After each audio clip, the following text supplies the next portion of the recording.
Our next guest is John Fuerst. John is a longtime community member, bus driver, and former school board member. John's wife, Beth, was one of the pillars, absolute pillars of our school as our high school secretary for over 40 years. John, thanks for being here today. We're thrilled to have you. Oh, I love it to come here.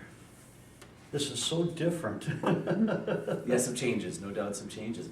John, I gave a little bit of just a kind of a brief bio of you.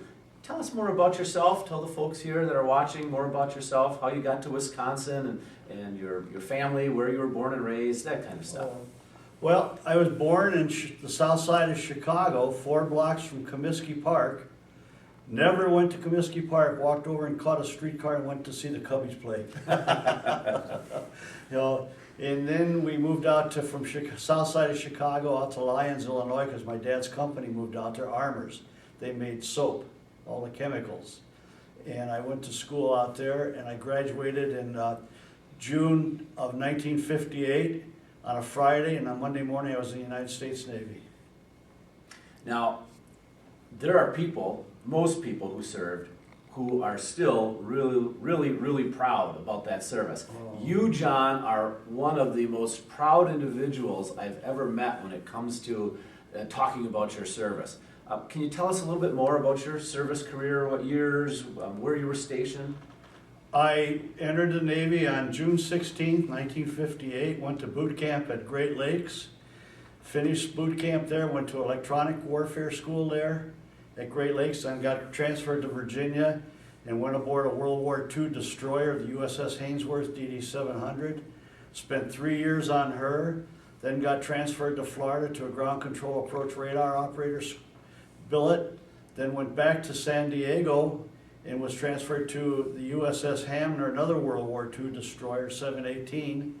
I spent 3 years on her, and then I got transferred to the guided missile destroyer Lion McCormick, DDG-8. Spent 3 years on her, then went to a school and taught air intercept control, and then I went aboard a guided missile cruiser, the USS Sterett, guided missile cruiser 31. I spent 3 years on her. And at some point, your move from California to Wisconsin. It's really fascinating because most folks picture California as perhaps an ideal place to be. You end up in Wisconsin. Could you tell us a little about that? Yes, in 1975 I was going back to Vietnam on my ship, and my dad sent a phone call to us and said, why don't you and the girls come back for a week or so and visit before you go overseas again? I said, okay. So we came back on a train.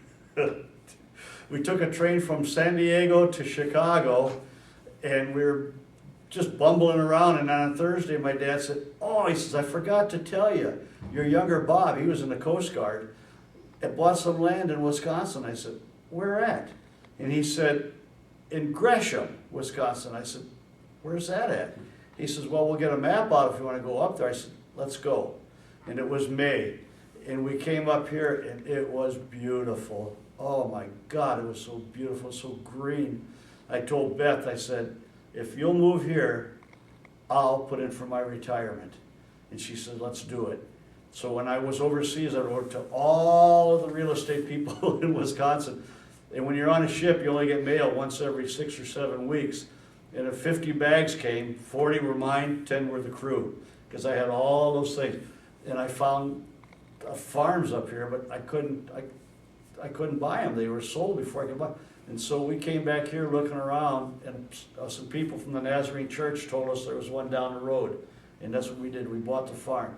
And when I left San Diego on January 10th, 1977, it was 68 degrees. When I arrived here in Wisconsin on Friday night, January 17th, 1977, it was 42 below zero, and my California truck would not start. That's how we got here. Unbelievable. You talked about some of the ships that you had served on and that lengthy career that you had there. What are some of the best memories that you take away from that career, John? Well, I had, the last ship, my guided missile cruiser I was on, I had 40 young sailors working for me. And it was just a pleasure to be with them, you know, because they were always talking and joking, and, you know, we got to do things. And the second ship I was on, one of the most joyful things we did is we were up in the Gulf of Tonkin, and we picked up 2 downed bomber pilots, Navy bomber pilots, off the USS Ranger. And we transported them back down to the Ranger. She was on Yankee Station. We took them back down there, and when we gave them to the carrier, they said, "Don't pull away." And so we stayed there for a couple minutes, and they sent us 10 gallons of ice cream. Oh gosh, did we love it. You know, we picked up a lot of pilots. And then I was with John McCain when his airplane got hit by a missile on the USS Enterprise. No, Eisenhower, USS Eisenhower. I got to know him. And then when we went to the Gulf of Tonkin, he got shot down, and I got to know him. He was a great, great Navy pilot. Did it surprise you that he got into the political realm? No, yes it did, because he was from Arizona, and I didn't follow them. But, you know, he spent all that time in the Hanoi Hilton, and the Vietnamese kept trying to free him, send him back, and he wouldn't go. And he told them, "I will not leave here until these fellows leave with me." And his dad was the Admiral of the Fleet at the time. He was a great guy. We hear the term Veterans Day all the time, especially around this time of year. November 11th. A veteran like yourself, what truly does that mean? What does Veterans Day mean to you? I think of all those young men and young women that gave their lives that we could be free, you know, and I just think what a great value they are to us. Even though they've passed away, they love this nation so much that they gave their lives for us. And when I was growing up, I lived in Chicago, and at 11 o'clock on November 11th, you turned to the east and stood there while the fire whistles blew. They were honoring all the veterans in the United States.